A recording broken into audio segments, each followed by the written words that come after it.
اعوذ باللہ من الشیطان الرجیم بسم اللہ الرحمن الرحیم۔ جب حضرت نوح علیہ السلام کشتی بنا رہے تھے تو ایک مومنہ بوڑھی عورت روز اللہ کے نبی کے پاس اپنی گٹھڑی لے کر آتی اور کہتی، اے اللہ کے نبی کب کشتی روانہ ہوگی؟ نوح علیہ السلام فرماتے، ابھی دیر ہے۔ وہ عورت شام تک بیٹھی رہتی اور پھر اٹھ کر چلی جاتی۔ ایک دن نوح علیہ السلام نے فرمایا کہ اے عورت، جب جانا ہوا تو تمہیں بتا دیا جائے گا۔ یہ عورت واپس چلی گئی اور انتظار کرنے لگی کہ کب نوح بلائیں گے۔ اس دوران عذاب آ گیا اور کشتی روانہ ہو گئی، لیکن نوح علیہ السلام نے اس عورت کو نہ بلایا۔ ظاہری طور پر نوح علیہ السلام کو اس کو بلانا بھلا دیا گیا۔ جب طوفان نوح تھما تو ایک دن نوح علیہ السلام کے دل میں محبت اٹھی کہ شہر کو دیکھوں جہاں سے چلا تھا۔ وہاں آئے اور قریب جا کر دیکھا تو ایک جھونپڑی میں دیا جل رہا تھا۔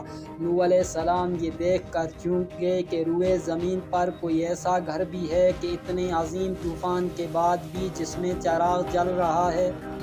انہوں نے وہاں تکبیر بلند کی تو وہ عورت سامان لے کر آ گئی اور کہنے لگی، یا نبی اللہ، کیا کشتی تیار ہے، چلیں؟ نوح علیہ السلام نے حیرت سے اس کو دیکھا اور کہا، رکو بڑھیا، کیا تمہیں کچھ بھی پتہ نہیں چلا؟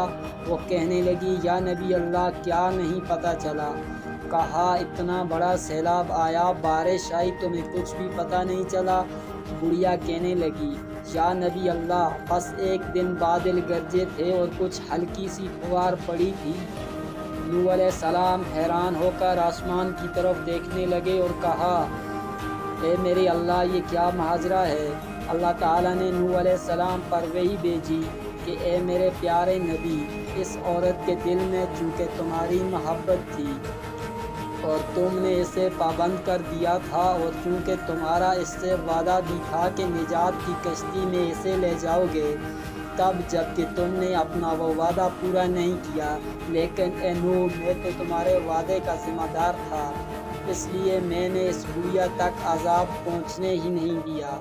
امام سجاد علیہ السلام نے پاس بیٹھے اپنے مومنین سے فرمایا، او مومنوں، یہ حدیث قیامت تک کے مومنین تک پہنچانا تم پر واجب ہے۔ انہیں بتا دو کہ جس نے ہم سے محبت کی، قیامت کا عذاب ضرور آئے گا، لیکن جیسے اس بڑھیا کو پتہ نہیں چلا، ہمارے مومنین کو بھی پتہ نہیں چلے گا کہ کب قیامت آئی اور کب چلی گئی۔ وما علینا الا البلاغ۔